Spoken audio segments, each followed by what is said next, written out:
បាទសួស្តីទៅកាន់បងប្អូនទាំងអស់គ្នាសម្រាប់បងប្អូនដែលមានក្មេងតូចបាទ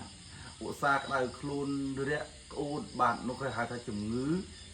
គ្រុនពោះវៀនហើយក្មេងៗភាគច្រើននៅអាការៈធ្វើទុកបែបនេះគឺថ្ងៃអាស៊ីលបងប្អូនទាំងអស់គ្នាចឹងលោកសិស្សបុរាណខ្មែរលោកគ្រូសុខយ៉ានេះគឺផ្សំអំពីគ្រាប់ធញ្ញជាតិ 100% យកទៅលីងហើយយកមកបុកបាទដូចជាម្សៅកាហ្វេអញ្ចឹងបងប្អូនដូចជាកាហ្វេអញ្ចឹងបងប្អូនហូបឲ្យកូនហូបចន្លោះពេលតា10-20 នាទីហូបហើយដកដៃមិនទាន់បងប្អូនគឺទៅជាបាច់យើងជប់តែម្ដងអញ្ចឹងសម្រាប់បងប្អូនដែលមានក្មេងតូចគូទៅទិញថ្នាំនេះទុកទៅបងប្អូនហ៊ានធានាព្យាបាលជា 100% តែម្ដងទៅលើជំងឺគ្រុនពោះវៀនសម្រាប់ក្មេងៗពេញជំទង់ក្មេងៗតូចហ្នឹងគឺផ្កាយមែនទែនណាបងប្អូនចឹងថ្នាំនេះខ្ញុំបញ្ជាក់ឡើងវិញគឺខ្ញុំផ្សំពីគ្រប់ធញ្ញជាតិយកទៅលីងហើយយកមកបុកបាទឲ្យម៉ត់ដូចជាកាហ្វេ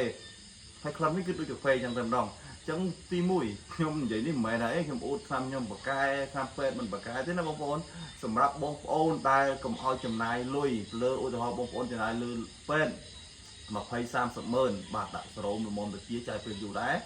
អាចចន្លោះខ្ទុះជាង10 ម៉ឺន 20 ម៉ឺនទៅ 30 ម៉ឺនប៉ុន្តែថ្នាំរបស់ខ្ញុំនេះបងប្អូនចំណាយតែខ្ទុះតែ3 ម៉ឺនទេ2 ម៉ឺន 3 ម៉ឺនទេបាទមួយកញ្ចប់2កញ្ចប់ឬក៏3កញ្ចប់យ៉ាងច្រើនគឺជា 100% ចឹងតោះបងប្អូនសម្រាប់ដែលមានក្មេងតូចខ្ញុំសូមលើកទឹកចិត្តឲ្យបងប្អូនមានថ្នាំនេះទុកសម្រាប់ការពារខ្លួនយប់រលប់ឬមួយថ្ងៃណាមួយយើងឈឺបាទយើងរត់រើមថ្នាំមិនទាន់អីបងប្អូនអាចជាវថ្នាំនេះទុកបានបាទឧស្សាហ៍បុរាណខ្មែរលោកគ្រូសុខយ៉ាវហ៊ានធានាព្យាបាលឲ្យជា 100% ទៅលើជំងឺគ្រុនពោះវៀនបាទសូមអរគុណ